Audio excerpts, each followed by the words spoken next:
forest cover for Nigeria don't dey like 10% of how e be before. Food production for some community now don't they become problem. Different village them don lost kpata for inside northern Nigeria. Na im make we dey get problem from south and north. The way I see am, our future fit be nyafu or serious gbege. Climate change dey result in harsh and tough weather. Things don change, no be like this e dey before. This na reality o, no be wetin dem write for book. Some kind mad weather, floods and droughts. Nobody go fit escape. I repeat, na everybody e go affect. And as human beings, we go come to face hard choices.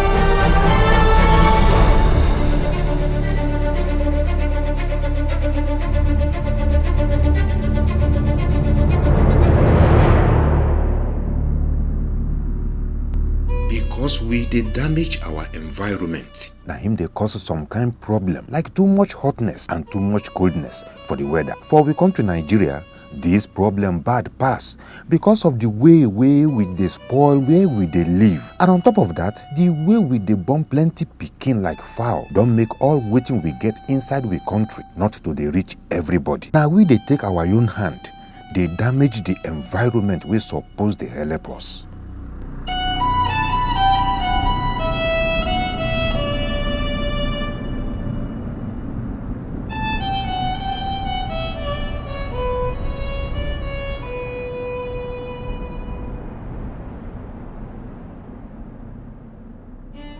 Climate wahala, our weather when don change affect not well o. We even dey face the wahala say everywhere con dey dry, wetin oyibo people dey call deforestation. We sabi from all we research say this sansan wey dey chop dey go don chop like a 5 take reach 10 kilometer inside Sahel Savannah. For this village inside Katsina, farmers them don notice the change for how rain carry dey fall inside the last 15 years. True talk, farming dey very bad because since the time wey we plant our farm reach today, we no see rain. We no get food, we no even get rain. We dey suffer, everywhere don dry. How change of weather dey take affect desertification be say, if everywhere con dry, e go con remain sansan and all the plant go con dey very dry. This one go con make the land dey exposed.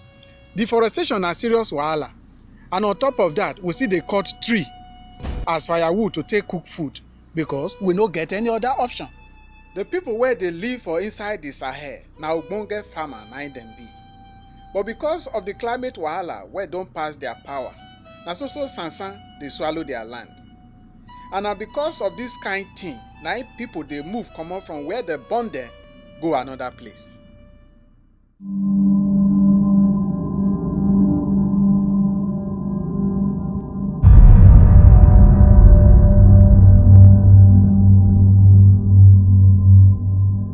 Plenty communities don transfer themselves to another place. When them reach the new place, kasala go come burst between them and the people wey don dey there before. For northern Nigeria, from the time wey chicken be dey get teeth, cattle rearer and farmer be dey see eye to eye. Cattle rearer go deposit manure for the farm. Farmers go come give them the plant wey human being no fit chop make dem take feed their animal. The traditional waka wey people carry cow dey waka don get a leg you. Na him dey cause their waka to reach area for south wey dem no sabi reach before. Most of the land and roads wey cattle rearers dey pass don kpafuka. For dry season, plenty cattle rearers from the north fit waka reach Enugu or Lagos on top the matter of feeding them cattle. Nowadays, our population wey dey increase nyafu don add extra pressure on top of the matter. So therefore, everybody come dey answer in papa name. Farmers dey follow their own hustle to feed their people. As they dey follow their own hustle to feed their people, come dey expand their land. But the hectare of land wey dem need don plenty.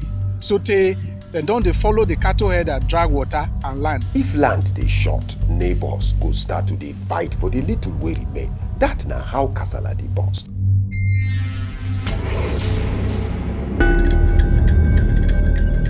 The major katakata na for 2011 when Fulani people attack Senged village, kill 57 people. For Tepa, one single village, we lost about 85 people. E get the day wey we catch one of their cow.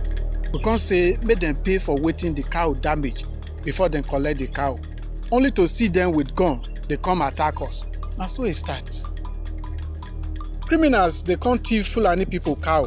People go still blame dem on top. Plenty farmers for dis village dey carry gun. Dem go come attack Fulani people carry their cow. I no fit lie to you say some of dis Fulani no get guns or strong things to defend themselves, but na to defend themselves. Many of the problem na because of the bad people wey dey for both area, wey dey thief cow, come dey scatter wetin farmer dem bin don plant for their farm. Now, the gbege don turn to serious do me, I do you. But if person chook eye for the matter well, he go see say climate change with the population get hand inside the matter. The traditional method wey dem dey take carry cattle dey waka no dey see eye to eye with the kind commercial farming wey our people dey practice nowadays. You no dey fit find quantity of empty land wey dey there. This wahala don dabaru our economy. E don kill plenty of our people. E don scatter the ogbonge peace wey dem take sabi the people of way west. Our people don become like refugees for we own land.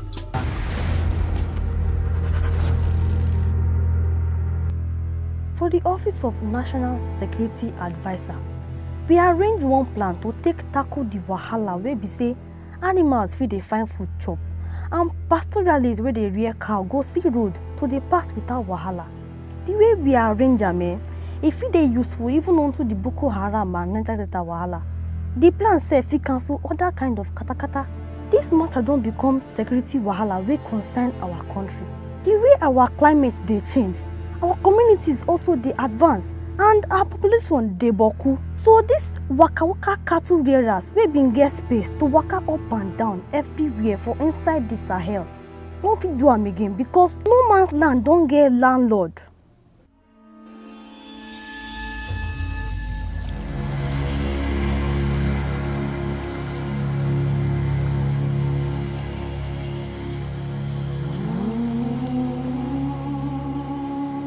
Lake Chad, na him dey supply water for over 70 million people. For the 1960s, na him be number 6 for the lakes wey big pass for the whole world. That time, na 26,000 square kilometers wey him be. So for today, him size no even reach 2,500 square kilometers. For the early 70s, Nigeria government come establish the South Chad Irrigation Project. This ogbonge irrigation project come suck plenty water comot from the lake. As e take happen, this climate wahala don affect the amount of water wey suppose enter the lake. E go turn to serious issue because the rate wey water dey take enter the lake no reach the rate wey dem dey take suck the water comot. But if say rain dey fall plenty like e dey fall before, we for no get this kind problem today. So climate change get strong hand for dryness wey we dey see for Lake Chad today.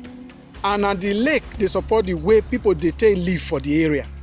As e come dry now, na confusion and to scatter remain. Farmers, people wey get a cow and the fishermen dem kpakpa come dey hustle the remaining water, and the way water dey dry and the way everywhere too dey dry and the money wey no come dey cause serious wahala. Plenty of this village dem wey get plenty people wey plenty pass 5,000 come move go inside the town.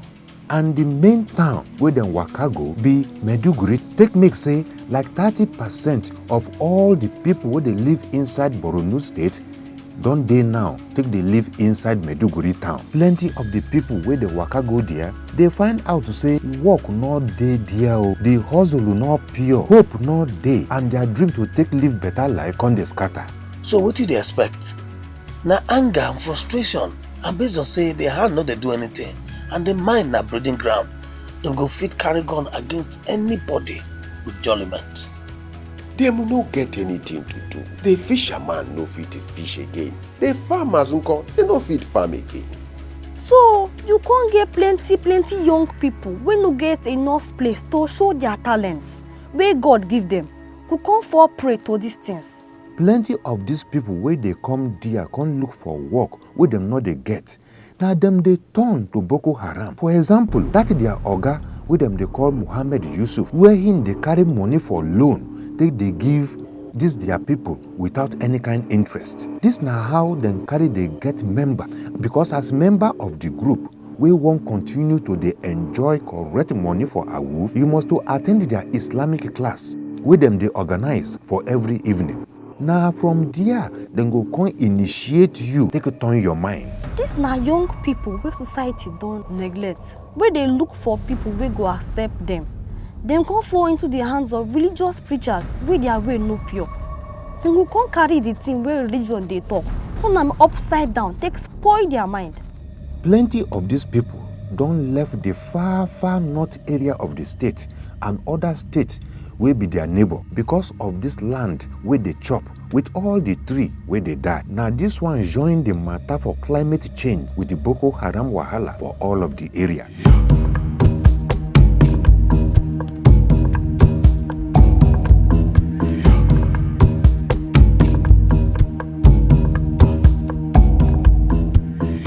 We don dey flare gas for dis country since we start to produce oil.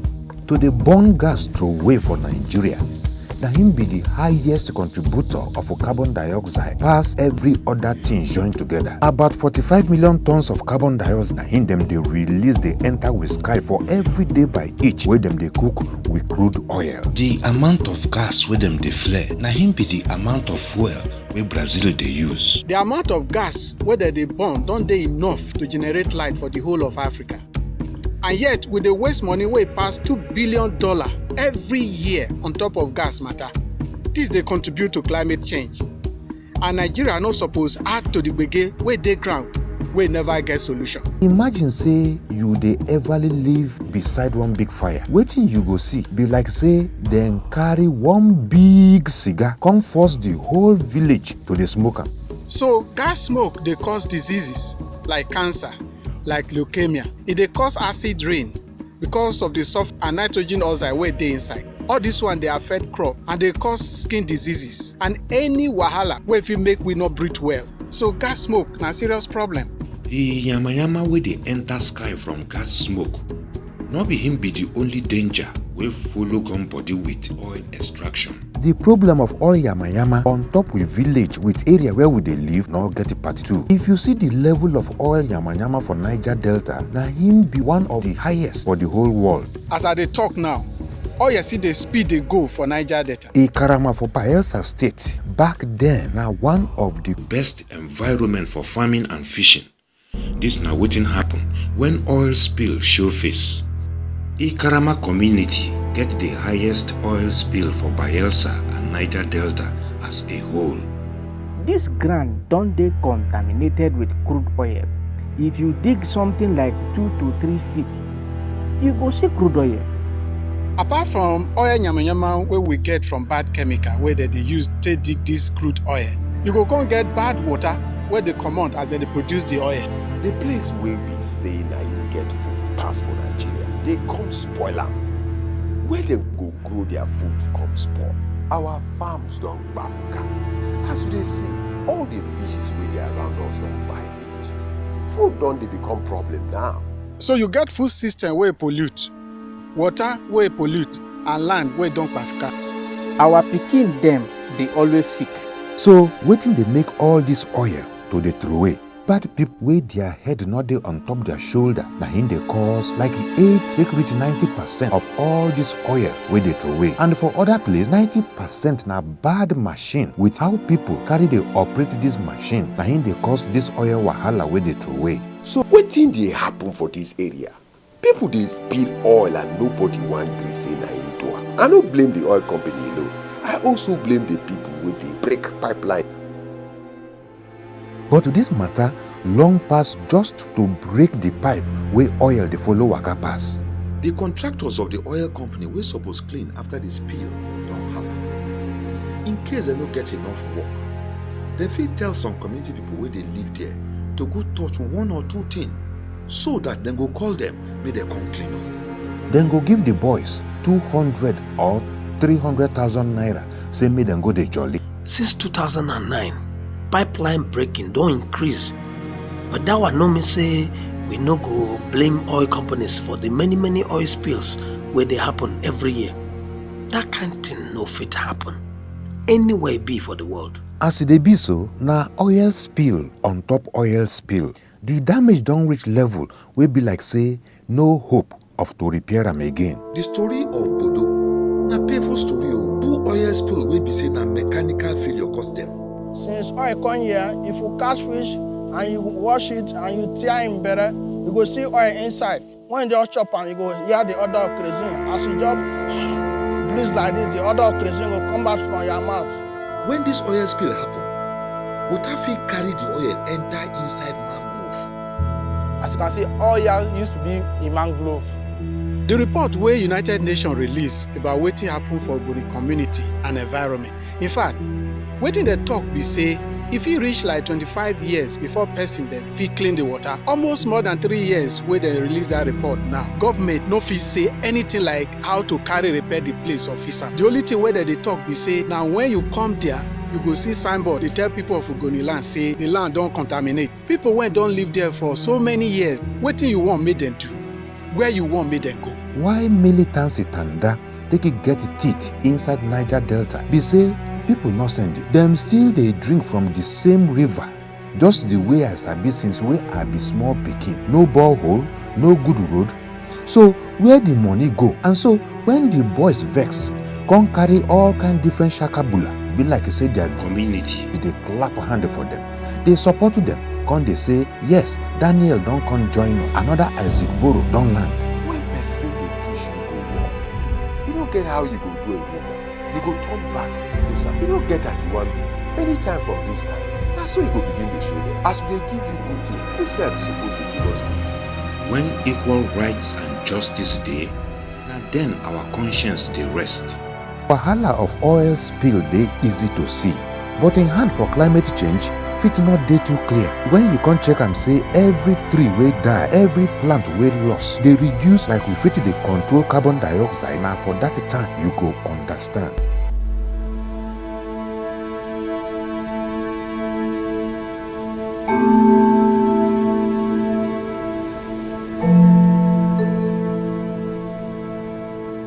For the whole world, mangrove na im dey remove carbon pass rainforest.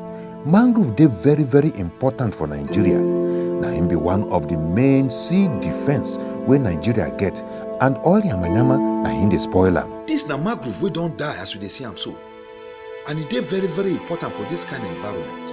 This na the natural plant wey God don give us to carry dey protect the land from water. Wetin dey cause water make e enter our land be say fishermen don cut all the mangrove wey support dey stop the water from entering we land. Dem don cut all the red mangrove finish. Even the white mangrove don finish. E suppose be say as the water dey come, this mangrove na dem suppose to stop the water. Push am back, give am good resistance. All the mangrove don finish and the water don get free hand. Niger Delta na the third largest wetland for the world. We don nearly destroy our own wetland, and that one dey affect everywhere for the world. These na the places where fish dey reproduce for the area. Dem be like natural fishery. That thing where they feed us, now we dey destroy the go. I no get am. Now we dey suffer pass, yet now we dey suffer ourselves.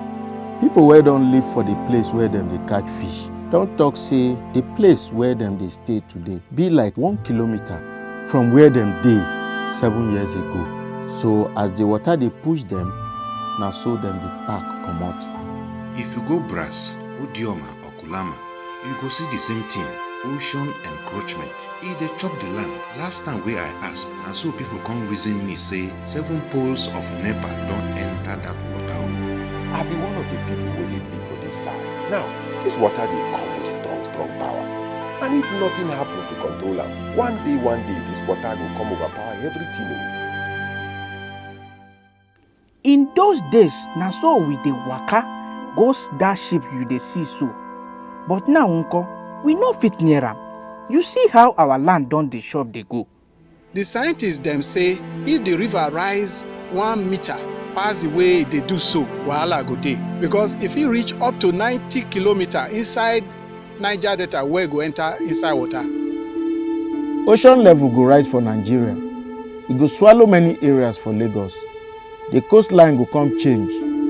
E no go ever be the same. This estate, dem not supposed to build am reach for here. For Naija, we get that thing wey dem dey call setback, wey mean say some distance supposed to dey between this shore and the fence. As e dey so, That's why them talk say make people not build house near the shore. Now because them won't make them dey safe. So how them carry left the people wey build this estate, made them build and reach this level, be waiting they shock me reach inside my bone. We see say now government they disobey environmental law pass.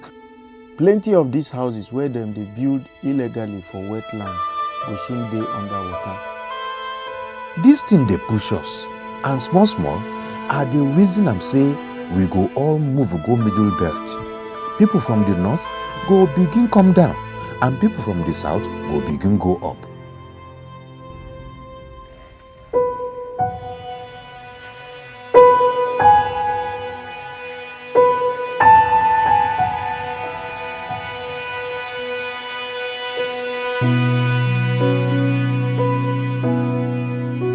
As it be, Niger dey blessed with one of the richest rainforests for the whole world. This small region na im be the third or fourth best place where you fit find rare animals for the world. 1/3 of all monkey. For this Africa, you fit find like 40 different kind of monkey. E get some animal wey you no fit see them for anywhere for the world. The tree na dey hold our soil together. Na dem dey collect water from ground. And they be like umbrella for this world o. And na dem dey protect we country and our state.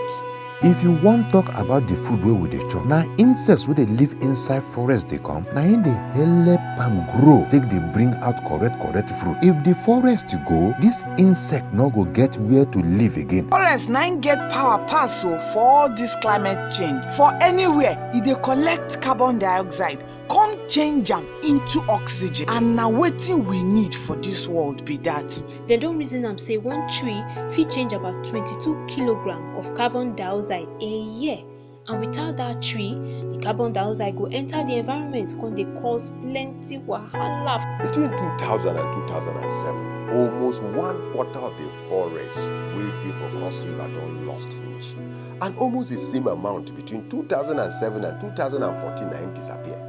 If you check 500,000 hectares we don lost over the past 15 years, and you get only just above 500,000 hectares of tropical forest wey remain, you sef do the calculation now. But the wahala be say Nigeria get bad name for people wey dey cut all their tree. To cut tree and sell dey bring money o, no be lie. And when money enter the equation, people no dey like to reason about where them dey live, as long as say dem get money wey dey enter their pocket from that thing wey dem sell.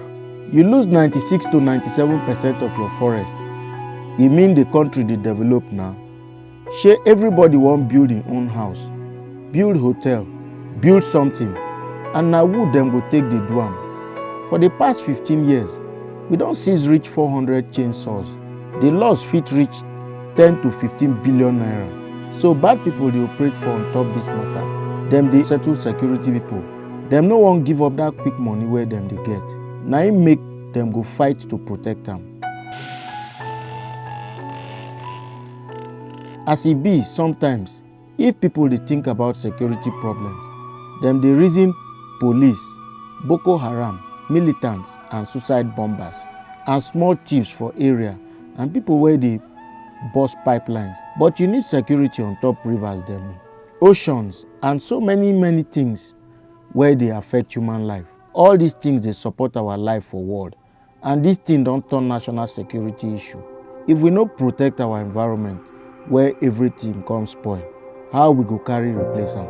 If we lose forest, you no go fit come back again at all. No. People say cut one tree, plant two. For where e no dey work. The soil here no strong like that. If you cut tree and rain come fall, the soil don go kpatakpata be that o. And before you know, sharparly, people don begin dey go where dem cut down trees, go begin dey plant for there. The main things wey dey help us survive na farming and the firewood. To survive go come dey hard as people don dey plenty every day, but the forest come dey reduce dey go.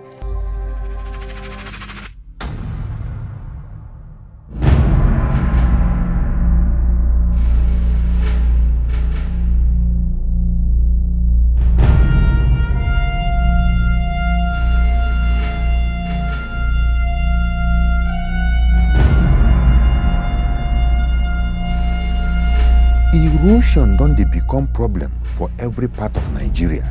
We don't get big places where it be like say nothing fit grow patapata. We don't get some kind erosion where the name don't even pass the word erosion. No name fit describe am. And this thing don't be like something where be say na so God make am. Na climate change na im dey cause erosion, because this change of climate na im dey increase the amount of rainfall. When you build with cement, wetin you dey do indirectly be say you dey replace ground wey water fit dey enter, dey penetrate. That water no go fit come enter again because of the concrete and the zinc. That one go come increase how water dey flow enter inside gutter. This one na im dey ginger erosion. We get people wey dey dump yamayama inside gutters, wey dey block places wey water suppose pass. Others dey block place wey water suppose pass with their building structures. When you do that kind thing, it means say you wan provoke the water. Water go come dey flow with full force. About 2 or 3 years ago, we get serious landslide wey damage the entire ecosystem. Before e happen, we dey tell people make dem no cut or farm for slopey area, because if they do am, they go loosen the soil. But they no hear word. When the thing come happen and the land come get problem, na so people come open their eyes. Na that time they come see say wetin everybody be dey talk all this while na true. One of the area where we fit point finger be for Nanka village for Anambra State. Nanka na im get one of the worst problems of erosion for all of Nigeria. The thing wey dey happen there dey shocking. As the thing dey go on so, e be like say even Igwe himself don dey fear, because the thing don dey near im palace small. Before, we dey follow here go Oko. Na for this place na we dey fetch small water, but now e don expand. The thing dey become bigger and bigger. We dey call on government make dem come tackle the problem, because the thing don big well. People don dey run comot. Our villages don collapse. Here for Nanka, plenty people don lost their work because dem don lost their farms. But that one no even bad reach person wey don lose im house. E get this blind man wey dey live for this house wey be say half of am don fall inside erosion. This man dey totally blind, but him still dey live for the remaining half. We ask am say, Baba, why you still dey here? Him come say him no get any other place to go.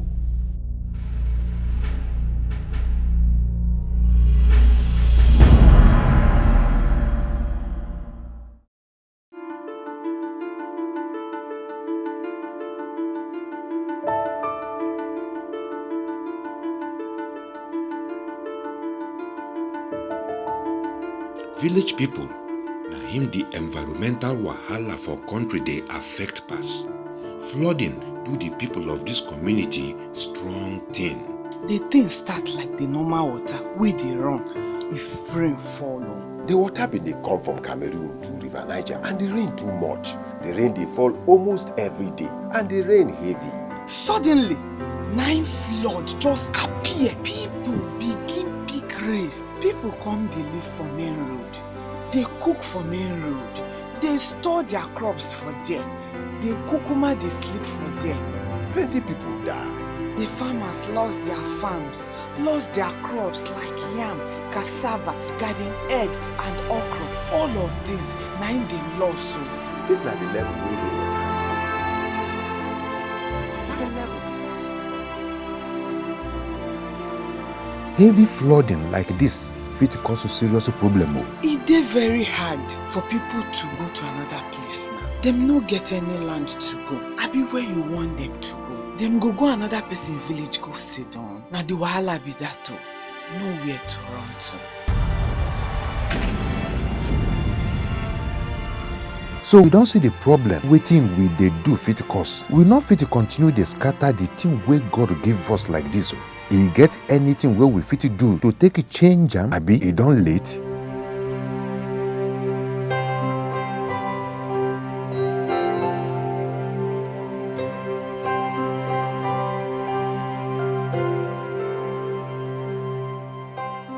Nigeria electricity dey produce only 5% of wetin the country need. As we all sabi, Nigeria get plenty better business people and people wey get talent. Wetin dey hold Nigeria back na him be say no light. Na generator we dey take dey generate 15,000 megawatts from the electricity wey we dey use. If we get better light for this our country, we for no dey contribute to climate change at all. The way gas flaring dey happen for Nigeria, if we to say dem fit control am, e for better well you, and e go repair world temperature. Nigeria fit package the gas wey dem dey burn, sell am for market. The first thing wey government suppose do na to stop gas flaring. Gas flaring don dey banned for Nigeria since 1984, but e never stop even for one day. Gas flaring no dey acceptable. That is why dem dey punish them. But that punishment is neither here nor there. The government suppose wake up, do something. We no fit afford this waste. We no fit dey postpone something wey dey kill our people, something wey dey waste our resources. This na something wey dey affect people, the planet, and everything wey dey inside am. How you wan carry stay for place wey get too much gas and still dey live for inside darkness? This na the kind chance wey Nigeria fit use to start their own domestic gas market. If you carry one flare wey fit give like 35 megawatts of light, why you no fit use something like a small scale gas generator take tap am, take provide small electricity for the village wey dey for around? Some people fit reason am say this thing go hard. Nothing dey there. Na diesel engine with a small touch, you go carry am do wetin you suppose do. If everything go well, this thing fit begin work inside 6 months. This thing fit give work for tens of thousands of country people and come give light to the country. Imagine say we fit boost our country in economy, come reduce the yamayama wey dey come from gas flaring at the same time. Make una look am, no be better thing. Solar and wind electricity fit help us answer this wahala for electric light, and e go even fit reach village dem where NEPA no dey reach. Nigeria na one of the few countries for the world wey get almost every type of energy. This na 10 megawatt Katsina wind farm, and the use of this thing na to generate electric light from our local resources. We get wind speed wey dey run about 1.8 meters per second. And by the time wey we get this kind, bam for ground, as we need am, we go come find out say half of the problem of electric light for Naija we don solve and finish, and other states too suppose dey copy this kind format. Wind power like this one go need government to put hand inside. But for solar power, we fit use small money arrange am. Because we get that kind wahala for light issue, we get really bad environment. Sometimes we go dey reason to do work, but our gen go dey outside dey make plenty noise. But we thank God, now we get solution. For everywhere for Nigeria, we get enough sunlight, and the sun dey hot well. The use no be only for us, but also for people wey dey around our area. E dey plenty. Anytime wey you go there, you go see people dey bring their phone, dey come charge. When we no get light, we no dey pay for sunlight at all. So when we put the thing on, we no fit say comot here, we dey burn fuel, so una go pay money. So we must leave people, make them dey use am free. I tell people say this na the awoof wey Baba God don give us for Africa, and for people like us wey dey live for Nigeria, we fit depend solely on solar light. This thing fit improve the power for our village dem.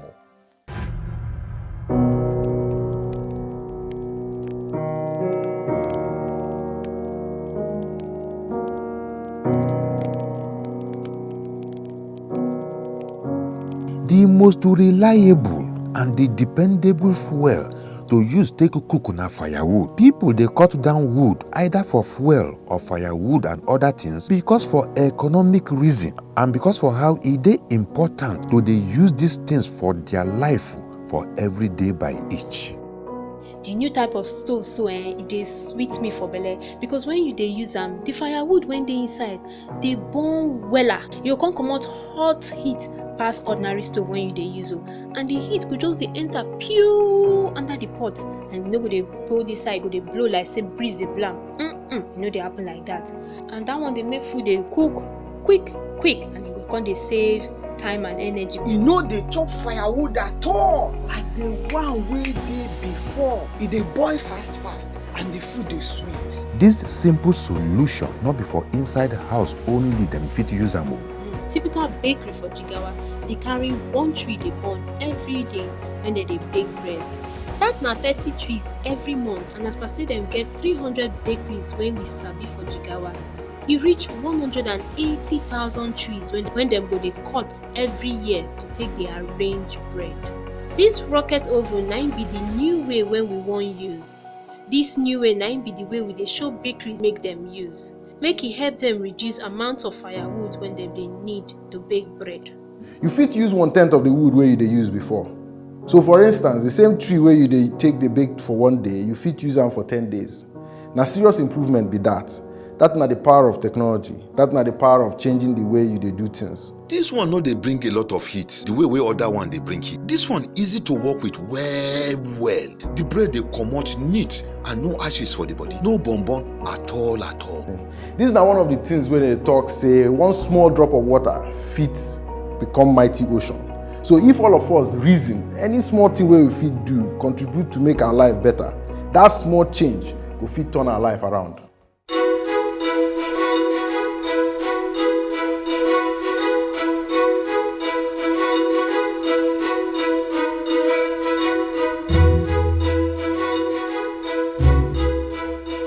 With the way people dey born pikin and the way the thing dey go, we dey expect say people for Nigeria go plenty pass 450 million by the year 2050. To carry food to give all this number for people go be serious wahala. But the answer dey near us pass as you take reason am. The thing wey some guy agriculture bring come go bring agriculture wey better pass as e dey before. Dem go help teach farmers dem like how to dey produce more food.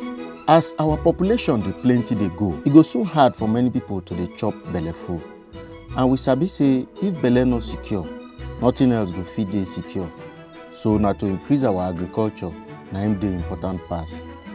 Our kind farm wey we dey farm na the kind farm wey dey respect the environment. Nothing dey waste. We no dey throw anything anyhow. Droppings from animal na im we dey take dey do fertilizer. Waste water from fishery na im we dey take irrigate our farm.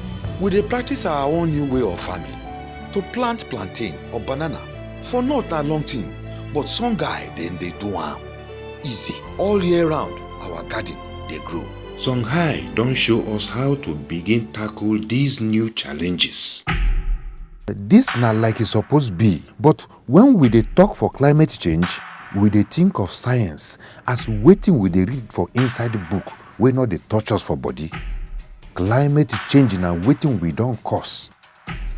We fit continue dey do as we dey do am or we fit change. Na we get the choose. Nature don generous give Nigeria and Nigerians. Make we no come take our own hands spoil our roof wey we suppose enjoy. Wetin we dey call natural resources no be just the things wey we dey put for market for sale and buy. Na the things wey dey build our own very life. The challenge wey we don dey get for environment for this country go get very long-term wahala. Plenty of people for Nigeria dey so busy dey think how to make money. Dem no care wetin dey happen for inside the environment at all. But e for better if dem care. 70% of our population for Nigeria are below 35 years old. That one means say for the near future, we will get plenty people for this country. The problem with having plenty people be say how you go take feed all of them. We suppose begin to see our environment as something we suppose conserve, protect, and preserve.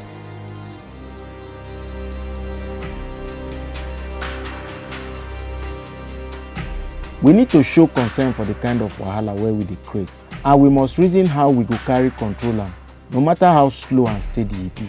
We need to reason how to begin talk about how to find the solution, about our values and wetin we dey live for and wetin we dey spend our energy on top. If our reasoning correct, e go show for how we dey live our lives and how we dey care for the environment.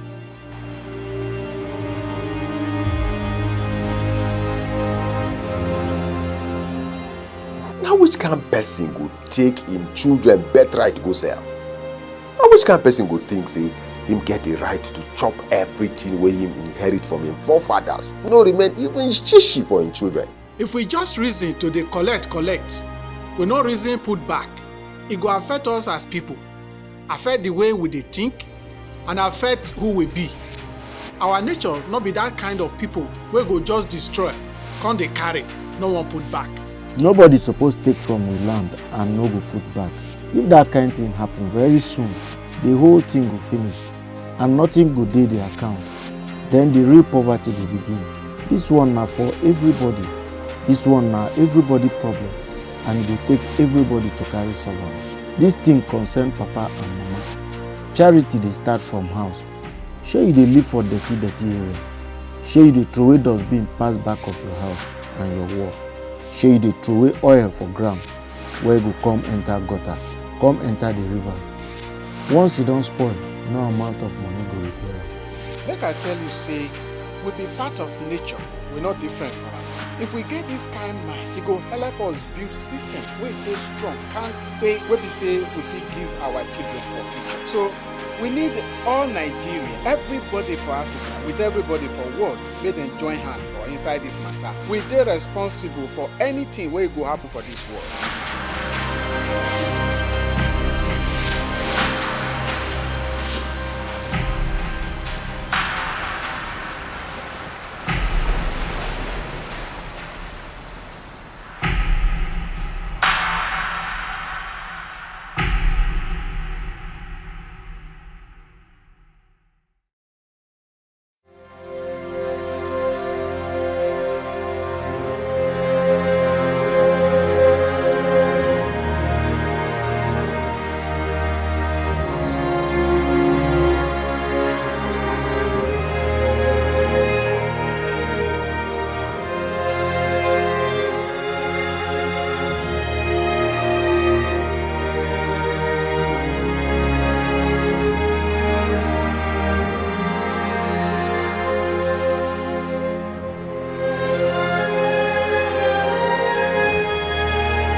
As e dey be so, na oil spill on top oil spill. The damage don reach level wey be like say no hope of to repair am again.